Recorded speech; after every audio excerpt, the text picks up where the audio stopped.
बिस्मिल्लाहिर्रहमानिर्रहीम।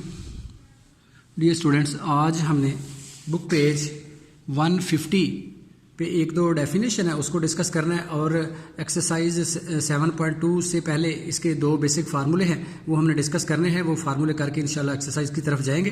तो सबसे पहले ये आपको नज़र आ रहा होगा सेक्टर ऑफ सर्कल।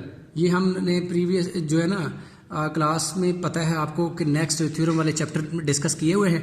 उसमें हमने सेक्टर, सेगमेंट, सर्कल के रिलेटेड जितनी भी डेफिनेशन हैं वो हमने डिस्कस की हुई है, इसलिए मेरा ख्याल है आपको कोई इशू नहीं आएगा।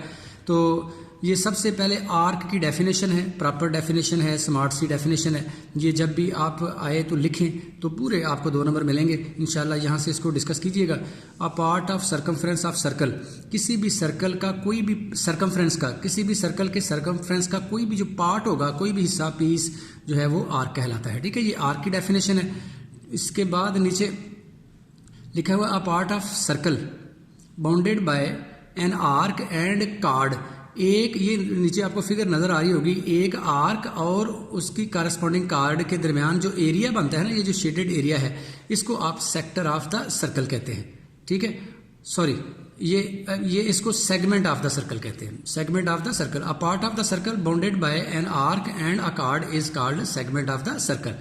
एक कार्ड और उसकी कारस्पॉन्डिंग आर्क के दरमियान जो रीजन है, ये वाला जो रीजन है, this region is known as segment of the circle. उसके बाद थर्ड डेफिनेशन है a part of a circle bounded by 2 radii, 2 radius. ये फिगर नजर आ रही है, ये वाली फिगर डिस्कस कर रही है सेक्टर ऑफ द सर्कल को, ये वाली फिगर है सेगमेंट ऑफ द सर्कल को, और ये वाली आर्क को। 3 डेफिनेशन है, तीनों की अलग अलग फिगर बना के उसने एक्सप्लेन करने की कोशिश की है। तो आपने भी जब इसको डिफाइन करना है तो इसकी फिगर रेलेवेंट जरूर बनानी है। A part of the circle bounded by 2 radii and an arc is called sector of the circle। यानी कि वो वाला रीजन, ये जो शेडेड है आपको नजर आ रहा होगा, 2 रेडियाई और उनके दरमियान आर्क।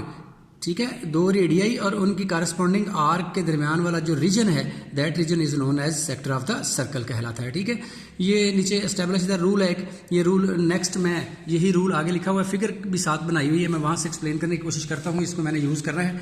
ये आपको नजर आ रहा होगा कि L is equal to R theta होता है। ठीक है, ये एक रूल है, एक फार्मूला है। कैसे, कोई भी सर्कल हो, एक आर्क है जिसकी लेंथ L है और उसका आर्क का सेंट्रल एंगल थीटा है, और वो जो सर्कल है उसका रेडियस अगर आर्क R है, तो ये रिलेशन है, ये रूल है कि ये जो आर्क लेंथ होती है बराबर होती है product of radius into central angle theta. ठीक है, यानी कि L is equal to R theta के इक्वल होता है। ये फार्मूला आपने याद रखना है। नेक्स्ट इसका ही फार्मूला एक और है इस एक्सरसाइज में, ये नजर आ रहा होगा नीचे हाईलाइट हुआ है, वो है एरिया ऑफ सेक्टर। किसी भी सेक्टर का, सेक्टर मैंने पीछे आपको बता के आया हूं कि सेक्टर क्या होता है, 2 रेडियस और उनके दरमियान आर्क के दरमियान जो एरिया है होता है उसको सेक्टर कहते हैं। तो इस सेक्टर का एरिया निकालने के लिए, किसी भी सर्कल के किसी भी सेक्टर का एरिया निकालना हो तो उसका फार्मूला होता है 1/2 आर स्क्वायर थीटा। ठीक है, 1/2 आर स्क्वायर थीटा। आर क्या है, रेडियस ऑफ सर्कल, थीटा क्या है, सेंट्रल एंगल। ठीक है, तो ये 2 रूल आपने याद रखने हैं। तो बड़ी आसानी के साथ इंशाल्लाह हम ये जो है ना एक्सरसाइज कर सकते हैं। बड़ी आसान सी एक्सरसाइज है। इसमें मैं थोड़ा सा आपको बता देता हूँ, थोड़ा जनरल सा व्यू इसका, कि ये एक्सरसाइज आपको नज़र आ रही है 7.2 है। एक्सरसाइज 7.2 में स्मार्ट सिलेबस के मुताबिक क्वेश्चन नंबर जो 1 है इसका पार्ट 2 है शामिल है। इसी तरह क्वेश्चन नंबर जो 3 है इसका पार्ट 1 शामिल है, और क्वेश्चन नंबर 5 है और क्वेश्चन नंबर 6 है। ये 1, 2, 3 और 4 क्वेश्चन हैं जो स्मार्ट सिलेबस के मुताबिक इस एक्सरसाइज के हैं। इन चारों को आज डिस्कस करते हैं। ठीक है, ले जी, सबसे पहले ये नजर आ रहा होगा आपको question number 1, exercise 7.2। Exercise 7.2 question number 1 में लिखा है फाइंड थीटा। थीटा फाइंड करना है when L is equal to 4.5 centimetre है और R इज इक्वल टू 2.5 है। यानी कि लेंथ ऑफ आर्क दी है, रेडियस दिया हुआ है, सेंट्रल एंगल थीटा फाइंड करना है। L, R और थीटा का रिलेशन है, हमने थीटा फाइंड करना है। तो हम पीछे रिलेशन अभी पढ़ के आए हैं कि L is equal to R theta होता है। ये फार्मूला लगाया, हमने थीटा फाइंड करना है तो R उधर जाके डिवाइड हो जाएगा, theta is equal to L over R आ जाता है।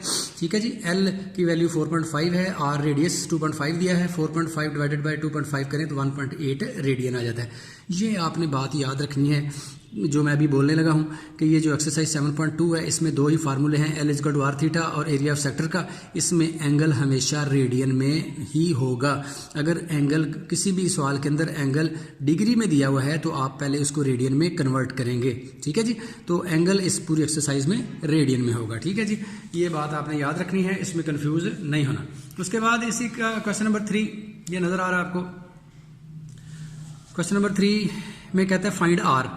अब रेडियस निकालना है, लेंथ दी है 4 सेंटीमीटर, थीटा दिया है 1/4 रेडियन। देखो ना इसमें आसानी है कि एंगल पहले ही रेडियन में दिया है, ठीक है। ये वो पार्ट स्मार्ट सिलेबस में है ही नहीं जिसमें कोई डिग्री में दिया था उसमें हम कन्वर्ट करते थे। आसानी है आपके लिए कि ये डायरेक्ट जो एंगल दिया है वो डायरेक्ट ही रेडियन में है।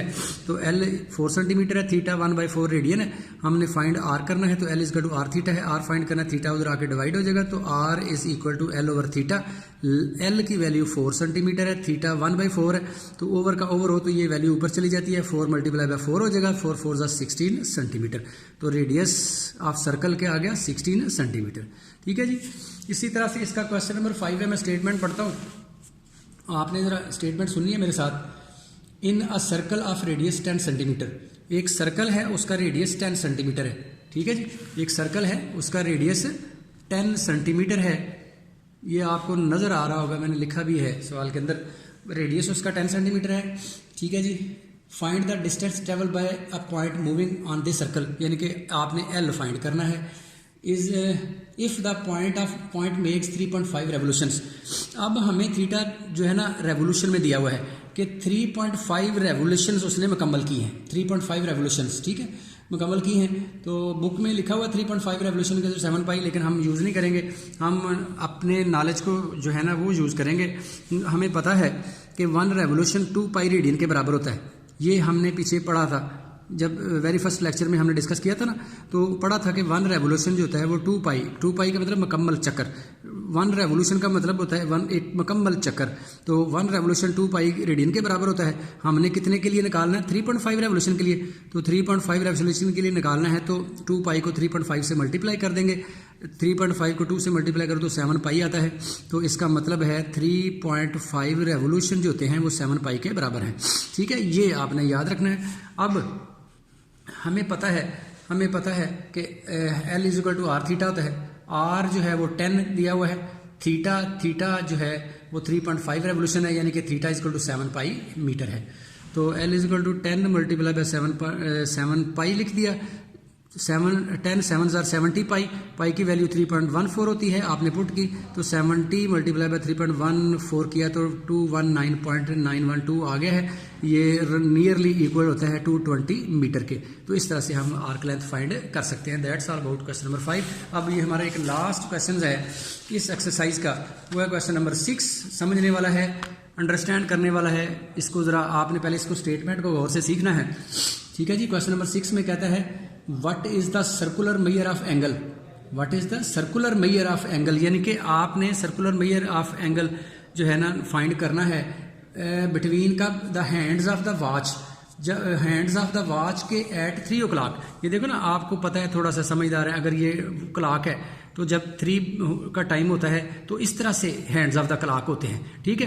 तो बड़ा आसान सा है ये तो डायरेक्ट अगर मैं जज करना चाहूँ तो ये देखें, यहाँ पे जो एंगल बना, जब 3 बजते हैं ना, यहाँ पे 12 है तो 90 डिग्री एंगल होता है, और 90 डिग्री जो होता है ये π/2 रेडियन के बराबर होता है। ये तो डायरेक्ट पता है ना हमें, लेकिन हम सवाल करके ज़रा देखते हैं कि किस तरह से इसको फाइंड करते हैं।